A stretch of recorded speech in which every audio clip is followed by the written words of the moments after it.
Aonghas MacNeacail, who I've had the great privilege of hearing read at the launch of Chris Agee's book that he has with him to sell, The Other Tongues. How's that for a good way to work in a plug to sell a book? He's only got one copy as well, so first and first, it really is a beautiful book, and we are very lucky to have one of its fantastic contributors, Mr. Aonghas MacNeacail.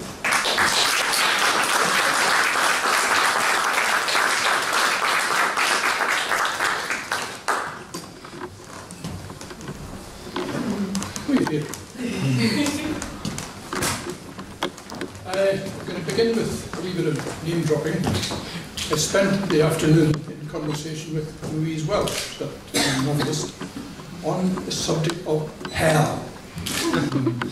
She's doing a radio programme interviewing various people about their experiences of growing up in Scotland's wonderful theological jungle. And I grew up in the Free Church of Scotland, which wasn't satisfied with 10 commandments. It had to have an 11th. Thou shalt not enjoy thyself.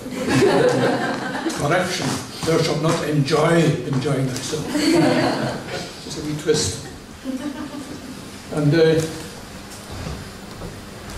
by way of challenge, this morning reflected on the whole question of this kind of theological upbringing. And I set about writing a wee poem, which I read to Louise and Louise Young, who's producing the programme, and they seemed to think it worked. Another element in the background to it is my recent encounter with mortality, which I describe as appropriately for a literary sort. I was subjected to surgical grammar. My colon was edited down to semicolon. It was a couple of years ago, and I've had various kind of scans, and it seems to be okay. But it does give you a different perspective on life. So here's my little reflection on life as I see it. Being asked to resolve the question of the deity in simple words, I am fallen into a tidal pool where spates, streams and surges flow in opposite directions concurrently. If choice is made, I am struck by contradiction. If given the capacity to love in boundless reach, how can there be a space for rage? How let one angel fall into a state of opposition that then draws a fragile species called humanity into peccant ways, for which they're doomed to burn, burn, burn in loveless deep. Cheery start to the end. And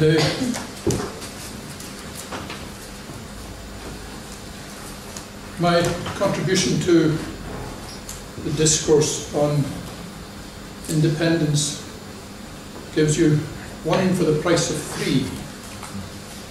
One poem, but I translated it from the original Gaelic into English and Scots. So I'll read all three. The cat amach and round, me bechanju, the fisk gyfer gach glach, broch is lieren, foskutu, gam a hisu, gam a hinjak, gam a gaitel. Gyr yn fwm hyn a han cedri ywdyn ys yn chiolagwr, ys yn jarc y pres, ys yn unwtig spray, ac yn ffreichgyda'r ag oer na crachtio, jesam ys yn myhiamig, ys yn mwygaram, ys yn myhwyr by hwyli. Ac siawl har ffaria, na ha siesu, mychonion yn balo na'n college, a ha gwydien yn caring edrych a tein agos lwn ffarsyn na mian, yn lienrach, hwyl yn grwnach, gach crialwdiach. Cwnach i'r bylid jereg, cawn ffwydyn, a geiri fo gach groliach, glasio ar o'r nach dy gira. Hawl, hat na nŵyn imbrach a gerig gaintir tig a chanwn. An sy'n glasur ar nagnyn nio yefynia, gyn heilsio iolish, gyn daras coria, no unach doia. Gyrson ar ffwydyn lein amas crwyn a ffyrach, a hyn ar smir, a chymisach yn y fiarnaf, frwysgach a sŵd yn giarantio, mwyn, hisgyr yn codach, agos iad sy'n gleidio, yn y lwgwyd yn ffyldio ar crawan. Freedom. To be looking out on the landscape before me, knowing every hollow, slope and meadow is open to my standing there, my striding, my dawdling, that it's from myself permission is obtained to plant seed, pick berry from bush, let cattle graze, that there's no sentry at the croft's edge ready to prohibit me, to threaten me, to reduce my efforts to embroilment.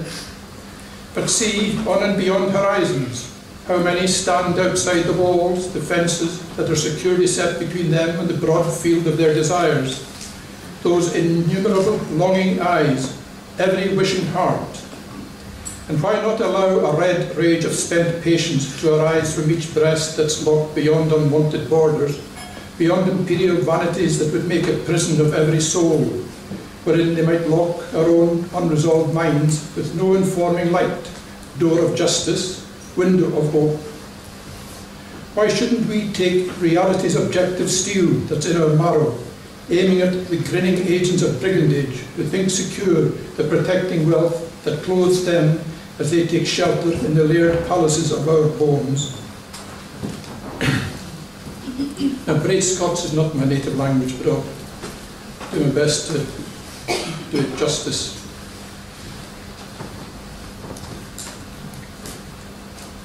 I've been living in the borders now for some years, in the presence and company of two members of the band, wife and son. So we're keeping this event in the family. Freedom, spelled F-R-E-D-O-M-E. To be looking out at the landscape before me, kenning ilka how Bray and Lee is happen, they must stand in there, must end in, but daedlin, that its famous cell permissions gotten, to plant seed, tak berry for bus, that kai gers, there be nae gird at the craft's bond, ready to prescribe me, to threaten me, to skewer my etlands to ravelins. But see, on in the yontisans, with many stone firth the walls and fences stellit sicker between themselves and the braid lees of their seekins, they countless green and ease, ilka bosom hert. And but for no lot reed drudge o exhausted though the bow for ilka breast that's looking ayont on soft merches, ayont imperial vanities that would make a jail of every soul, wherein the micht lock were een swither in mind, when they kaith and licht, doer of justice, winner to hope. But fortune we tak reality's Jonic steel that's in our marry, etlan that they ganging factors and of cater. Etlan that they ganging factors of catering, or we'd sicker the hainen wath at Cleedsdale as they tak building in the spliffering palaces over banes.